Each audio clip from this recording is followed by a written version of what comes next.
बहुत समय पहले की बात है। एक छोटे से गांव में किशन और नेहा नाम के पति पत्नी रहते थे। दोनों बेहद गरीब थे। 2 वक्त की रोटी भी बड़ी मुश्किल से जुट पाती थी। किशन दिन रात मेहनत करता, मजदूरी करके किसी तरह घर का गुजारा चलता।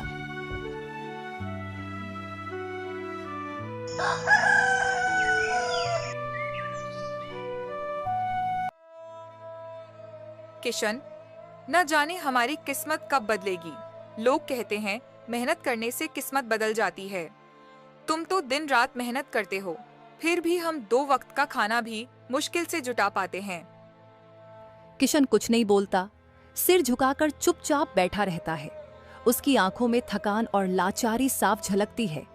किशन ने नेहा की बात का कोई जवाब नहीं दिया, क्योंकि उसके पास कहने को कुछ था ही नहीं। वो चुपचाप उठा और घर से बाहर चला गया, जैसे हर रोज चला जाता था अपने हालातों से लड़ने।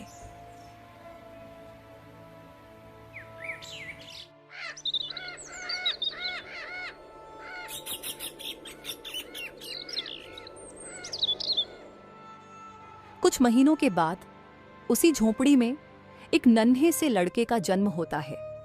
गरीबी के अंधेरे में जैसे कोई रोशनी की किरण आ गिरी हो। नेहा और किशन की जिंदगी में एक नई उम्मीद ने जन्म लिया। नन्हे मेहमान की किलकारी ने उस टूटी फूटी झोपड़ी में भी एक नई रोशनी भर दी थी। लेकिन उस रोशनी के पीछे एक लंबी अंधेरी रात भी थी। किशन और नेहा के दिलों में सवालों का तूफान चल रहा था। नेहा, न जाने कैसे पालेंगे इसे। न ढंग का खाना है, न पैसे, न पढ़ाई का ठिकाना, न दवाई का भरोसा। डर लगता है अगर हमसे कुछ छूट गया तो। किशन, जब भगवान ने इस नन्ही सी जान को इस धरती पर भेजा है, तो उसका रास्ता भी वही दिखाएंगे। मुझे पूरा भरोसा है। हमारे पास चाहे कुछ ना हो, पर मेरा विश्वास बहुत बड़ा है। पर नेहा, जिंदगी आसान नहीं है। हमारे हालात, ये गरीबी, ये बेरोजगारी। हालात मुश्किल हैं, पर माँ की ममता और बाप की मेहनत मिल जाए ना किशन, तो गरीबी भी हार मान लेती है। हमारा बेटा बड़ा होकर एक दिन इन परेशानियों को हरा देगा। बस हमें आज हिम्मत नहीं हारनी है।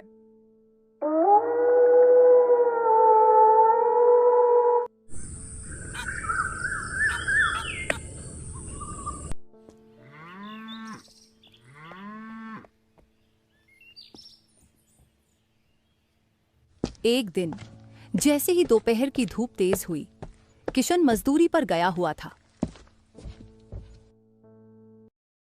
और नेहा अपने बेटे को सुलाने की कोशिश कर रही थी। तभी दरवाजे पर किसी ने आवाज लगाई। माँ, कुछ खाने को मिल जाए? बहुत दूर से आया हूं, भूख लगी है। नेहा थोड़ा चौंकती है, फिर भीतर देखती है। बर्तन में थोड़ा ही खाना बचा होता है, वही जो उसका हिस्सा था। बाबा, घर में बहुत थोड़ा खाना है, पर जो है वो आपका है। नेहा अपना हिस्सा उठाकर बाबा को दे देती है। तूने अपना हिस्सा दे दिया माँ। ये त्याग एक दिन फल जरूर देगा। साधु बाबा की नजर झूले में सोते बच्चे पर जाती है। बड़ा प्यारा बालक है, बहुत तेज प्रकाश है इसके माथे पर। बाबा, क्या आप बता सकते हैं इसका भविष्य कैसा होगा? माँ, ये बालक एक दिन इस शहर का राजा बनेगा। न सिर्फ पैसे से, बल्कि दिलों से भी राज करेगा। तेरा त्याग और विश्वास ही इसे वहां तक पहुंचाएंगे। राजा? मेरा बेटा राजा बनेगा? हाँ माँ, और ये तुम्हारे संस्कार होंगे जो उसे राजा बनाएंगे। ईमानदारी, मेहनत और सेवा की राह पर चलेगा ये बच्चा। इतना कहकर साधु बाबा धीरे धीरे आगे बढ़ गए और नेहा की आंखों में उम्मीद का दिया फिर से जल उठा। अब उसकी हर थकान के पीछे एक सपना था, राजा बनने वाले बेटे का सपना। दिन बीतते गए। किशन रोज सुबह मजदूरी पर निकलता और थककर देर रात घर लौटता। शरीर अब जवाब देने लगा था। खांसी, बुखार और कमजोरी ने उसे घेर लिया था, लेकिन फिर भी वह रुका नहीं। किशन, क्या हुआ तुम्हें? देखो ना, तुम्हारा बुखार तो और बढ़ गया है। मैं अभी काढ़ा बना लाती हूँ। नेहा, अब शायद ये शरीर ज्यादा साथ ना दे पाए, सांसें भारी हो गई हैं। ऐसा मत कहो किशन। देखो, हमारा बेटा तुम्हारी गोद में है, उसे तुम्हारी जरूरत है। नेहा, मैं जानता हूं कि मेरा वक्त अब थोड़ा ही रह गया है, पर तुम्हें टूटना नहीं है। इस बच्चे के लिए जीना है, इसे बड़ा बनाना है, इसको वो सब देना है जो हमें नहीं मिला। मुझे तुम्हारी जरूरत है। नहीं किशन, भगवान ऐसा कैसे कर सकते हैं? तुम्हारे बिना कैसे जीऊंगी मैं? किशन की सांसें धीमी होती जाती हैं और वो चुपचाप आंखें बंद कर लेता है। उस रात नेहा की दुनिया अंधेरे में डूब गई। उसका सहारा, उसका साथी उसे छोड़ गया।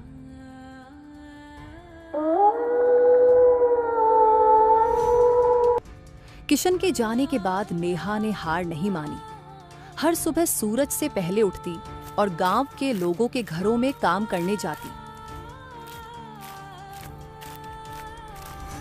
झाड़ू, बर्तन, कपड़े, जितना काम मिलता करती। बस इतनी ही कमाई हो पाती कि एक वक्त का खाना नसीब हो जाए। समय बीतता गया और वो नन्हा बच्चा अब किशोर हो चुका था। मगर हालात वही थे, न किताबें न स्कूल। बचपन की जगह उसने ईंट, गारा और हथौड़े थाम लिए थे। माँ, अब मैं काम करूंगा। अब तुम्हें अकेले नहीं करना पड़ेगा। बेटा, तुझे तो पढ़ना था, कुछ बनना था। तू भी मजदूर बन गया। भगवान, आपने तो कहा था, वो बाबा बोले थे कि मेरा बेटा राजा बनेगा। क्या यही है वो राजपाट? क्या ये मिट्टी उठाना? यही उसका भाग्य था। कभी कभी लगता है आपने मजाक किया था मेरे साथ, लेकिन फिर याद आता है मैंने ही तो बाबा को अपने हिस्से का खाना दिया था। फिर ये सजा क्यों? नेहा की आंखों से आंसू बहते रहे, पर उस मां का विश्वास अब डगमगाने लगा था। क्या उसका बेटा वाकई राजा बनेगा या वो यूं ही गुमनामी में खो जाएगा?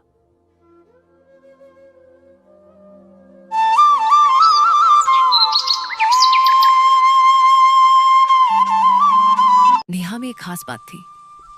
वो जो कुछ भी बनाती उसमें ऐसा स्वाद होता कि लोग उंगलियां चाटते रह जाते। एक दिन नेहा अपनी टूटी फूटी रसोई में बैठकर समोसे बना रही थी। गर्म तेल में तैरते समोसों की खुशबू पूरे आसपास फैल गई।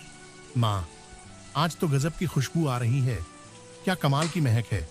लगता है समोसे बन रहे हैं। आरव जैसे ही समोसा उठाने जाता है, नेहा उसे हल्का सा ठोक देती। अरे पगले, अभी गरम है, मुंह जल जाएगा। थोड़ी देर ठहर जा, फिर दूंगी खाने को। इतने में दरवाजे पर पड़ोसन शांता आ जाती है। मुझे भी एक समोसा दे दे बहन, मुंह में पानी आ गया है। अरे क्यों नहीं दीदी, आइए बैठिए ना। शांता बैठ जाती है।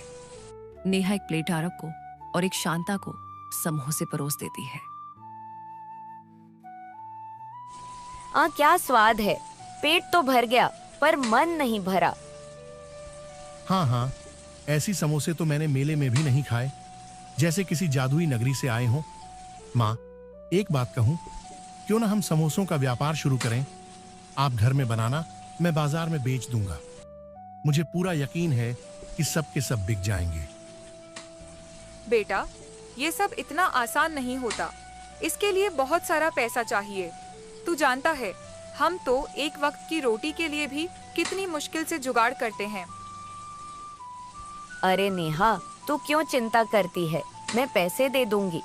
और ये कैसे हो सकता है कि तेरे बनाए समोसे कोई ना खरीदे? हाँ माँ, शांता आंटी भी मदद कर रही हैं, तो क्यों ना एक बार कोशिश करें। क्या पता इन समोसों से हमारी किस्मत बदल जाए। नेहा ने हल्की सी मुस्कान के साथ हामी भरी। कभी कभी उम्मीद की शुरुआत एक साधारण से स्वाद से होती है। अगली सुबह सूरज की पहली किरणों के साथ ही सुनैना उठ गई। उसने समोसे तैयार किए सुंदर सी टोकरियों में सजाए और आरव से कहा, आरव बेटा, ये ले, सारे समोसे तैयार हैं, तू ध्यान से ले जाना, गिरा मत देना। माँ, तुम देखना, कुछ देर में मैं पूरी टोकरी खाली करके लौटूंगा। आरव पूरे जोश के साथ गांव की गलियों में घूमने लगा।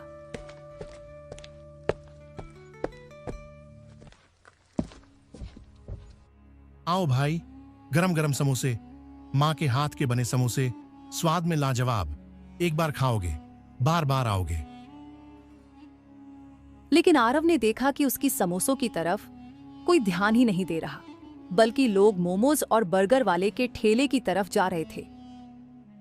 चलो चलो, मोमोज खाने चलते हैं, नया चाइनीज ठेला खुला है, चलो वहां कुछ अच्छा खाते हैं। ये देखकर आरव बहुत उदास हो गया और सिर झुकाए वापस घर लौट आया।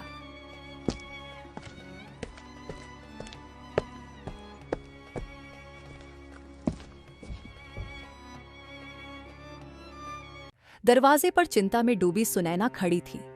उसने आरव का उतरा हुआ चेहरा देखते ही पूछा, क्या हुआ बेटा, समोसे नहीं बिके? आरव ने टोकरी उतारी जिनमें अब भी सारे समोसे भरे हुए थे। माँ, हमारी समोसों को किसी ने नहीं खरीदा। अब तो जमाना बदल गया है, सबको बस मोमोज, चाउमीन और बर्गर चाहिए। भला हमारे समोसे कौन खाएगा? कोई बात नहीं बेटा, हार मानना आसान होता है, मगर फिर से उठना वही असली बहादुरी है। और आज तो पहला दिन था, व्यापार चलने में समय लगता है। आरव की आंखों में आंसू थे, लेकिन माँ की बातें सुनकर उसमें फिर से एक हल्की सी उम्मीद की किरण जग गई। हाँ माँ, तुम ठीक कहती हो, हम कल फिर कोशिश करेंगे। ये सुनकर सुनैना मुस्कुरा देती है। अगली सुबह उसने फिर से वही समोसे बनाए, उन्हें टोकरियों में सजाया। इसके बाद आरव उन्हें लेकर बाजार की ओर चल दिया। लेकिन आज फिर वही हुआ जो कल हुआ था। सुबह से दोपहर हो गई, लेकिन कोई भी समोसों की तरफ देख भी नहीं रहा था। बस मोमोज, चाउमीन और बर्गर पर भीड़ लगी थी। थक हार कर आरव एक कोने में बैठ गया। तभी उसके दिमाग में एक चतुराई भरी तरकीब आई।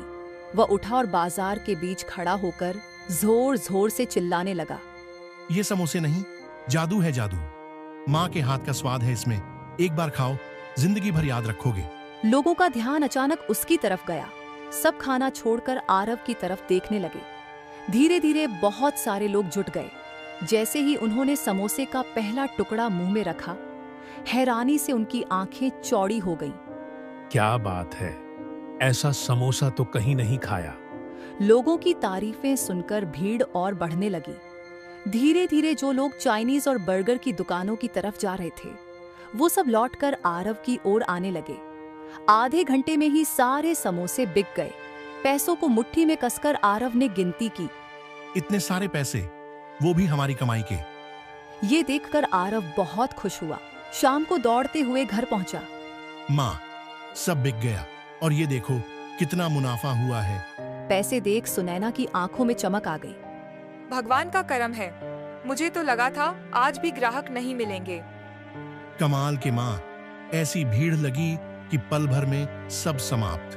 कल से हम और ज्यादा समोसे बनाएंगे।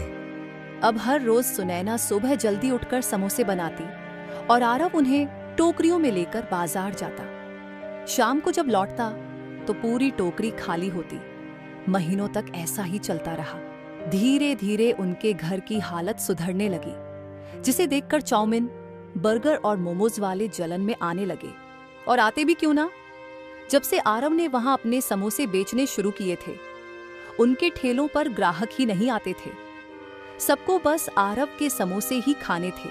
ये ससुरा आरव, हमारे धंधे में आग लगा दी इसने। सही कह रहे हो, सारा धंधा ही चौपट कर दिया है। पहले कितना व्यापार होता था और अब तो खाने के भी लाले पड़ने लगे हैं। हाँ, इसका तो कुछ करना पड़ेगा। मैं करता हूं भाइयों, कल से ये समोसा वाला यहां नहीं दिखेगा। अरे क्या करने वाला है तू उसके साथ? अगले दिन आरव हमेशा की तरह मुस्कुराता हुआ अपनी टोकरियों के साथ बाजार जा रहा था। तभी 4-5 हट्टे कट्टे लोग उसे चारों तरफ से घेर कर खड़े हो गए। ए छोरे, आज तो तू गया। इतने समय से हमारा व्यापार बर्बाद करके हमें सड़क पर ला दिया। अब तुझे नहीं छोड़ेंगे। आरव घबराकर पीछे हटा, लेकिन दो आदमी उसे पीछे से पकड़ लेते हैं। इतने दिन से हमारे पेट पर लात मार रहा है, आज तुझे मजा चखाते हैं। आरव कुछ बोल पाता उससे पहले ही उन्होंने उसे धक्का दिया। वो जमीन पर गिर गया और उसके समोसे मिट्टी में मिल गए। भाइयों, मेरी सुनो, मैंने क्या बिगाड़ा है तुम्हारा? मैं तो बस अपनी माँ के लिए। चुप। आज के बाद अगर इधर दिखाना तो ये छुरी तेरे सीने में उतार दूंगा, समझा? डरे हुए आरव ने अपनी टूटी हुई टोकरियां उठाईं और चुपचाप घर की ओर चल पड़ा। घर पहुंचकर उसने रोते हुए माँ को सारी बात बताई। माँ, उन लोगों ने सब बर्बाद कर दिया। कहा कि अब वहां बेचने मत जाना, वरना। सारी बात सुनकर सुनैना काफी दुखी हुई। उसने आरव को दिलासा देते हुए कहा, बेटा, तू हिम्मत मत हार। अगर तेरे इरादे सच्चे हैं तो कोई भी तुझे रोक नहीं सकता। लेकिन माँ, अब क्या करेंगे? ये सुनते ही सुनैना सोच में पड़ गई। तभी उसे एक विचार आया और उसने मुस्कुराते हुए आरव से कहा, अब हम अपनी दुकान खोलेंगे बेटा, जहाँ से कोई हमें नहीं निकाल सकेगा। इसके बाद आरव और सुनैना ने अपनी बची खुची जमा पूंजी से बाजार में एक छोटा सा ढाबा खोल लिया। टोकरियों से शुरू हुआ ये सफर अब एक पक्की दुकान तक पहुंच चुका था। भगवान सब ठीक करेगा। थोड़ी देर बाद वो गहरी सोच में डूब जाता है। उसके सामने पैसों की कमी का ख्याल आता है। रामलाल संकल्पित स्वर में, मैं कल जाकर सेठ जी से कुछ पैसे उधार मांगूंगा। शादी में बहुत खर्चा होता है, बिना पैसे कैसे होगा? हाँ जी, सेठ जी तो आपको सालों से जानते हैं, जरूर मदद करेंगे। अगली सुबह रामलाल खेत का काम जल्दी निपटाकर सेठ जी के घर पहुंचता है। सेठ जी अपनी आलीशान हवेली के बरामदे में बैठे हुए हैं। उनके हाथ में एक चांदी का पानदान है और पास ही नौकर खड़ा है। रामलाल फटे पुराने कपड़ों में उनके सामने हाथ जोड़कर खड़ा हो जाता है। सेठ जी, राम राम। हाँ रामलाल, बोल, इतनी सुबह सुबह कैसे आना हुआ? सेठ जी, आपसे एक मदद मांगने आया हूँ। मेरी बिटिया की शादी तय हो गई है, उसके लिए कुछ पैसे उधार दे दीजिए। कसम खाकर कहता हूँ, खेत में दिन रात मेहनत करके धीरे धीरे लौटा दूंगा।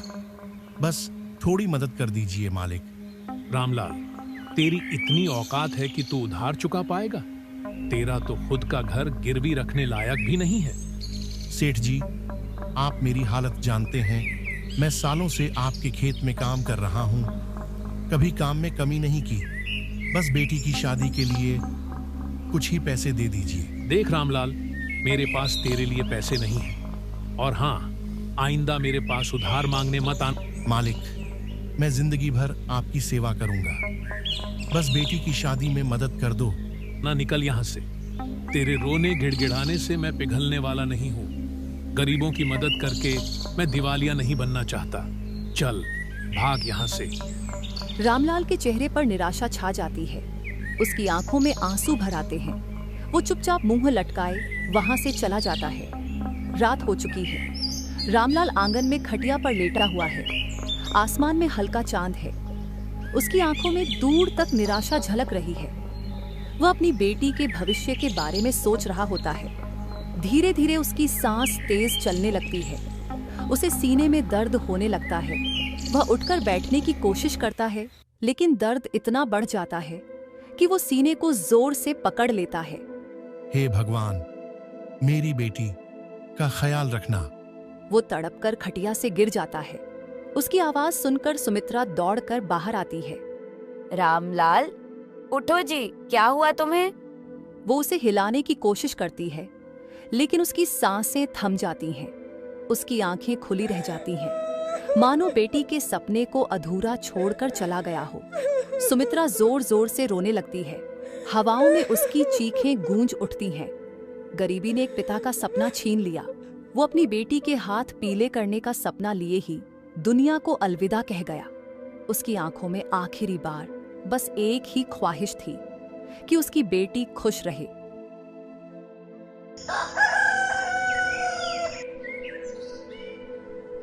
रामलाल की मौत को कुछ दिन बीत चुके हैं। घर में अब भी गम का माहौल है। सुमित्रा रोज सुबह उठकर रामलाल की तस्वीर को देखती है और उसकी आंखें भर आती हैं। दरवाजे पर दस्तक होती है। सुमित्रा धीरे धीरे जाकर दरवाजा खोलती है। सामने रामू काका खड़े होते हैं। उनके हाथ में एक छोटी सी पोटली होती है। उनके चेहरे पर सहानुभूति का भाव होता है। राम राम बहू, कैसे हो बिटिया के साथ? राम राम काका, जैसे तैसे दिन काट रहे हैं। रामलाल के बिना तो जैसे जीवन ही सूना हो गया है। रामू काका भीतर आते हैं। उनकी नजर घर की टूटी फूटी दीवारों पर जाती है। बहू, मैं आज एक जरूरी बात करने आया हूँ। बिटिया अब बड़ी हो गई है, अब उसकी शादी की फिक्र करनी चाहिए। सुमित्रा चौंककर रामू काका की ओर देखती है। उसकी आंखों में आंसू भर आते हैं। शादी? काका, किस मुंह से उसकी शादी की सोचूं? घर में तो खाने तक के लाले पड़े हैं। कहाँ से लाऊंगी शादी के लिए पैसे? सुमित्रा की आंखों में बेबसी छलकने लगती है। वो अपनी बेटी की ओर देखती है, जो मासूमियत से खेल रही होती है। बहू, मैं समझ सकता हूँ तेरी हालत, पर समाज तो यही कहता है कि बेटी की शादी वक्त पर हो जानी चाहिए। गांव में रघुवीर का बेटा गोपाल अच्छा लड़का है, मेहनती भी है और संस्कारी भी। उसने तेरी बेटी का हाथ मांगने की बात कही है। सुमित्रा की आंखों में आश्चर्य और चिंता का भाव आ जाता। काका, शादी के लिए सिर्फ अच्छा लड़का होना काफी नहीं होता। मुझे तो ये भी नहीं पता कि मैं अगले महीने का राशन कैसे लाऊंगी, शादी का खर्च कहाँ से उठाऊंगी। बहू, हिम्मत मत हार, भगवान सब ठीक करेगा। रामू काका के जाने के बाद सुमित्रा देर तक बैठी सोचती रहती है। उसके मन में चिंता और बेबसी का तूफान चल रहा होता है। अचानक वो एक फैसला करती है। वो धीरे धीरे उठती है और अलमारी में रखा मंगलसूत्र निकालकर देखती है। उसकी आंखें भर आती हैं। रामलाल, तुमने कहा था कि ये मंगलसूत्र मेरा सबसे बड़ा गहना है, लेकिन अब यही मेरी बेटी की इज्जत बचाएगा। मैं इसे गिरवी रख दूंगी। किसी भी तरह मेरी गुड़िया की शादी तो होनी ही चाहिए। सुमित्रा के चेहरे पर दृढ़ निश्चय का भाव आ जाता है। वो अपनी बेटी की खुशी के लिए अपना आखिरी गहना गिरवी रखने का फैसला कर लेती है। सुमित्रा अपनी बेटी गुड़िया की शादी के लिए अपना मंगलसूत्र गिरवी रखने का फैसला कर लेती है। सुबह होते ही वो मंगलसूत्र लेकर गांव के सुनार राजेश सेठ के पास पहुंचती है। उसका मन भारी है, लेकिन बेटी की शादी के लिए वो खुद को मजबूत बनाए रखती है। सेठ जी, मेरा नाम सुमित्रा है। मैंने सुना है कि आप सोना गिरवी रखकर पैसे उधार देते हैं। मैं अपनी बेटी की शादी के लिए कुछ पैसे लेना चाहती हूँ। हाँ, सही सुना है। मैं महंगी चीज गिरवी रखकर पैसे देता हूँ, लेकिन वक्त पर पैसे न लौटाने वाले की चीज फिर मेरी हो जाती है। सुमित्रा अपने कांपते हाथों से मंगलसूत्र निकालकर सेठ को दिखाती है। ये मेरा मंगलसूत्र है, मेरे पति की आखिरी निशानी। इसे गिरवी रखकर मुझे थोड़े पैसे दे दीजिए। मेरी बेटी की शादी हो जाएगी। जैसे ही मेरी बेटी अपने ससुराल में बस जाएगी, मैं धीरे धीरे पैसे चुका दूंगी। राजेश सेठ मंगलसूत्र को ध्यान से परखता है।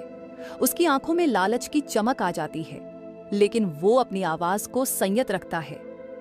वैसे तो मैं बिना किसी सिफारिश के पैसे नहीं देता, लेकिन तुम्हारी हालत देखकर तुम्हें ईमानदार समझ रहा हूं, इसलिए इस मंगलसूत्र के बदले मैं तुम्हें पैसे दे दूंगा।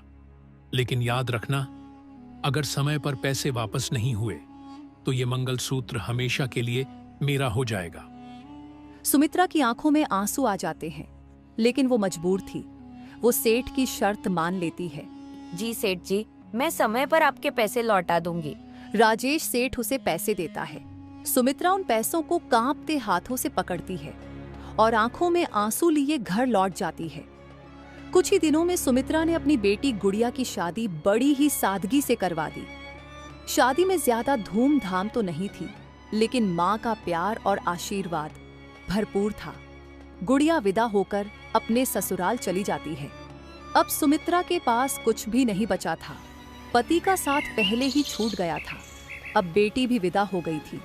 उसके पास सिर्फ अकेलापन और संघर्ष था।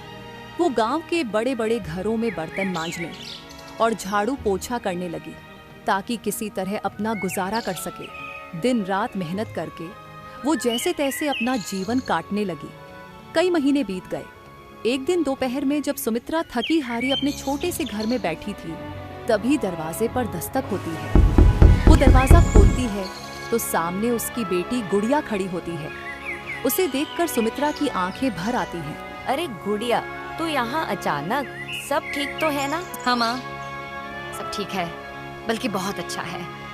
इस बार राकेश, उसका पति के व्यापार में खूब मुनाफा हुआ है। जब मैंने उसे घर की हालत के बारे में बताया तो उसने तुम्हारे लिए पैसे भेजे हैं, तुम्हारे सारे कर्ज चुकाने के लिए। इतना सुनते ही सुमित्रा की आंखें भर आती हैं। उसकी बेटी आगे बढ़कर उसकी हथेलियों में पैसे रख देती है। सुमित्रा की आंखों से आंसू बहने लगते हैं। उसकी आंखों में राहत और खुशी दोनों झलकती है। तू इतनी दूर थी, फिर भी मेरा इतना ख्याल रखा। भगवान तुझे हमेशा खुश रखे बेटा। सुमित्रा अपनी बेटी को गले लगा लेती है। उसकी आंखों में खुशी के आंसू होते हैं, क्योंकि अब उसे अपने मंगलसूत्र को वापस पाने की उम्मीद नजर आ रही थी। सुमित्रा अब अपनी बेटी गुड़िया के दिए हुए पैसों से मंगलसूत्र छुड़ाने के लिए फिर से सेठ राजेश के पास जाती है। उसका चेहरा उम्मीद और खुशी से भरा हुआ है। नमस्ते सेठ जी, कैसे हैं आप? सब ठीक चल रहा है ना? हाँ हाँ, ऊपर वाले की दुआ है। तुम्हारे चेहरे की मुस्कान बता रही है कि तुम पैसे वापस करने आई हो। बहुत अच्छी बात है सुमित्रा, तुम रुको, मैं तुम्हारा मंगलसूत्र लेकर आता हूँ। सेठ अंदर जाता है और थोड़ी देर बाद मंगलसूत्र लेकर बाहर आता है। वो मंगलसूत्र सुमित्रा को देता है। सुमित्रा जैसे ही मंगलसूत्र को ध्यान से देखती है, उसके चेहरे पर चिंता की लकीरें खींच जाती हैं। सेठ जी, मुझे लगता है आपसे कोई गलती हो गई है। ये मंगलसूत्र मेरा नहीं है। क्या बकवास कर रही हो सुमित्रा? तुम मुझे बेईमान समझती हो? मैं इतने सालों से व्यापार कर रहा हूँ। क्या तुम्हें लगता है कि मैं लोगों को ठगता हूँ? नहीं सेठ जी, मेरा वो मंगलसूत्र पुश्तैनी था। उस पर मेरे पति का नाम खुदा हुआ था, लेकिन इस पर तो कुछ भी नहीं लिखा है। तुम्हें ये सब पहले बताना चाहिए था। अब मैं क्या करूं? मेरे पास यही मंगलसूत्र है, कोई दूसरा नहीं। अगर तुम्हें यकीन नहीं है तो अपना मंगलसूत्र वापस मत लो। वैसे भी मुझे कोई फर्क नहीं पड़ता। सुमित्रा की आंखों में आंसू आ जाते हैं। वो निराश होकर मंगलसूत्र लेकर घर लौट जाती है। घर पहुंचते ही उसकी बेटी गुड़िया उसे देख लेती है और माँ के हाथ में मंगलसूत्र देख खुशी से दौड़कर आती है। माँ, आपने मंगलसूत्र छुड़ा लिया? दिखाइए, मैं देखूं। गुड़िया मंगलसूत्र को ध्यान से देखती है। उसके चेहरे का रंग बदल जाता है। वो हैरान होकर माँ की ओर देखती है। माँ, ये मंगलसूत्र तो नकली है। क्या? ये नकली कैसे हो सकता है? नहीं, ये तो मेरा ही मंगलसूत्र है। सेठ जी ने मुझे यही दिया है। माँ, मैं जानती हूँ कि असली और नकली में क्या फर्क होता है। ये सोने का मंगलसूत्र नहीं है, बल्कि पीतल का है। सुमित्रा का चेहरा सफेद पड़ जाता है। उसकी आंखों से आंसू बहने लगते हैं। उसे समझ नहीं आता कि वो क्या करे। नहीं, ये नहीं हो सकता। मैंने अपने सुहाग की आखिरी निशानी गिरवी रखी थी और वो दगाबाज सेठ ने मुझे ठग लिया। गुड़िया अपनी माँ को संभालती है और उसे ढांढस बंधाती है। रोइए मत, हम हार नहीं मानेंगे। हम गांव के मुखिया के पास चलेंगे, वो जरूर हमारी मदद करेंगे। सुमित्रा तेजी से मुखिया के घर की ओर चल पड़ती है। उसकी आंखों में अब आंसुओं की जगह गुस्सा और न्याय की उम्मीद थी। सुमित्रा मुखिया के घर पहुंचकर दरवाजा खटखटाती है। मुखिया जी, मैं एक बड़ी परेशानी लेकर आपके पास आई हूँ। बोलो सुमित्रा, क्या परेशानी है तुम्हारी? मैंने मजबूरी में अपने पति का दिया हुआ मंगलसूत्र राजेश सुनार के पास गिरवी रखकर उससे पैसे लिए थे, लेकिन जब मैं अपना मंगलसूत्र वापस लेने गई तो उसने मुझे नकली मंगलसूत्र पकड़ा दिया। मुखिया के चेहरे पर गंभीरता आ जाती है। वह तुरंत राजेश सुनार को बुलाने का आदेश देता है। थोड़ी देर बाद राजेश सुनार वहां पहुंचता है। राजेश, तुमने ये बेईमानी का काम कब से शुरू कर दिया? तुम्हारे पिताजी तो ऐसे नहीं थे। तुम गरीब लोगों की मजबूरी का फायदा उठाते हो। मुखिया जी, आप तो जानते ही हैं, ये हमारा पुश्तैनी काम है। भला मैं किसी को ठग कर अपना नाम खराब क्यों करूंगा? गलत फहमी। जब मैंने मंगलसूत्र गिरवी रखा था तब उस पर मेरे पति का नाम खुदा हुआ था, और तुमने जो मंगलसूत्र लौटाया है उस पर कुछ भी नहीं लिखा है। क्या ये सच है सुमित्रा? तुम्हारे पास इसका कोई और सबूत है? मुखिया जी, जब माँ ने वो मंगलसूत्र मुझे दिखाया तो मैंने उसे ध्यान से देखा। वो असली सोना नहीं बल्कि नकली पीतल का था। राजेश की आंखों में शरारत भरी चमक आ जाती है। वह अपनी सफाई में बोलता है, मुखिया जी, जब मैंने ये मंगलसूत्र गिरवी लिया था तब मैंने उसे जांचा नहीं था। मैंने सुमित्रा को ईमानदार समझकर उसकी बात मान ली थी। मुझे क्या पता था कि ये औरत इतनी बड़ी धोखेबाज निकलेगी। मुखिया जानबूझकर राजेश की तरफदारी करने लगता है।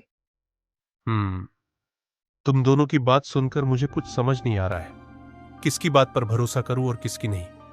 इसलिए तुम दोनों यहां से जा सकते हो, मैं कोई फैसला नहीं ले सकता। ये बात सुनकर राजेश सुनार के चेहरे पर मुस्कान आ जाती है। वह मन ही मन जीत का जश्न मनाता है, जबकि सुमित्रा का दिल टूट जाता है।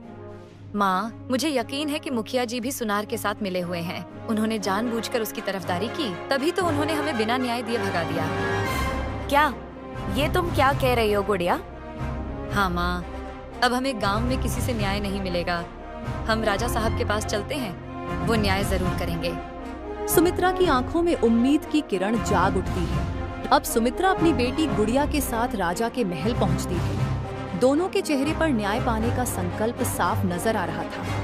महल के द्वार पर पहरा दे रहे सिपाही उन्हें रोकते हैं। रुको, तुम दोनों कौन? राजा साहब से मिलने का क्या काम है? हम राजा साहब से न्याय मांगने आए हैं, हमें उनसे मिलने दो। हमारी फरियाद बहुत जरूरी है। सिपाही दोनों की हालत देखकर उन्हें राजा के दरबार में ले जाता है। राजा सिंहासन पर बैठा होता है। सुमित्रा और गुड़िया हाथ जोड़कर उनके सामने खड़ी हो जाती हैं। कहो, क्या परेशानी है तुम्हारी? महाराज, राजेश सुनार ने हमारे साथ धोखा किया है। हमने अपनी जरूरत के लिए उसका सहारा लिया था, लेकिन उसने हमारे साथ बेईमानी की। मेरे पति की मौत के बाद मैंने किसी तरह अपनी बेटी की शादी के लिए मंगलसूत्र गिरवी रखा था, लेकिन जब मैं उसे वापस लेने गई तो उसने मुझे नकली मंगलसूत्र थमा दिया। महाराज, जब मैंने उस मंगलसूत्र को ध्यान से देखा तो वो नकली निकला, और मुझे यकीन है कि गांव का मुखिया भी सुनार के साथ मिला हुआ था, क्योंकि उसने जानबूझकर हमारी बात को अनसुना कर दिया। राजा की आंखों में गुस्सा आ जाता है। सिपाही, तुरंत राजेश सुनार को पकड़कर मेरे दरबार में हाजिर करो, और हाँ, उसके घर की भी तलाशी लो। देखो कि उसने कितने लोगों को लूटा है। सिपाही तुरंत कुछ सैनिकों के साथ राजेश सुनार के घर जाता है। थोड़ी देर बाद सैनिक सुनार को पकड़कर राजा के सामने ले आते हैं। सुनार, सुमित्रा ने तुम पर धोखाधड़ी का आरोप लगाया है, क्या ये सच है? महाराज, ये औरत झूठ बोल रही है। मैं एक ईमानदार सुनार हूँ। मैं कभी किसी को धोखा नहीं देता। बहुत हुआ, अब तुम्हारी असलियत सामने लानी होगी। जाओ, सुनार का संदूक उठा लाओ। अगर ये सच बोल रहा है तो इसकी बेगुनाही साबित हो जाएगी, और अगर झूठ बोल रहा है तो उसकी काली करतूत सबके सामने आ जाएगी क्या?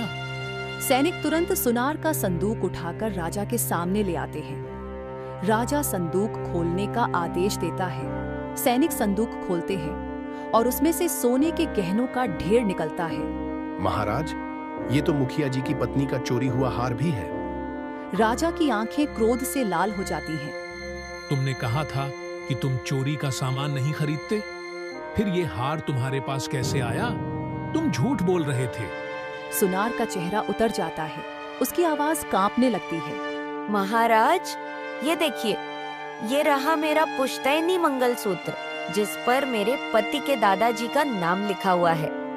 राजा संदूक में मिले सभी गहनों की जांच करवाता है।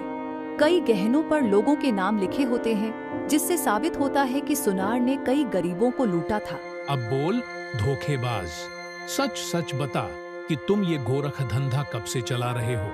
सुनार सिर झुकाकर घुटनों के बल गिर जाता है। उसकी आंखों में डर और शर्म होती है। महाराज, मुझे माफ कर दीजिए। मैंने लालच में आकर गरीबों को ठगने का काम किया। जो लोग मेरे पास गहने गिरवी रखने आते थे, मैं उनके गहनों को गिरवी रखकर वैसे ही नकली गहने बनवा लेता था और उन्हें असली की जगह नकली गहने लौटाता था। जब लोग मुझ पर इल्जाम लगाते थे तो मैं उन्हें ही झूठा ठहरा देता था। तुम जैसे धोखेबाज को माफी नहीं मिलेगी। इसे गांव से बाहर निकाल दो और घोषणा कर दो कि ये आदमी अब कभी भी गांव में कदम नहीं रखेगा। सिपाही सुनार को पकड़कर गांव से बाहर ले जाते हैं। गांव वाले राजा के इस फैसले से खुश हो जाते हैं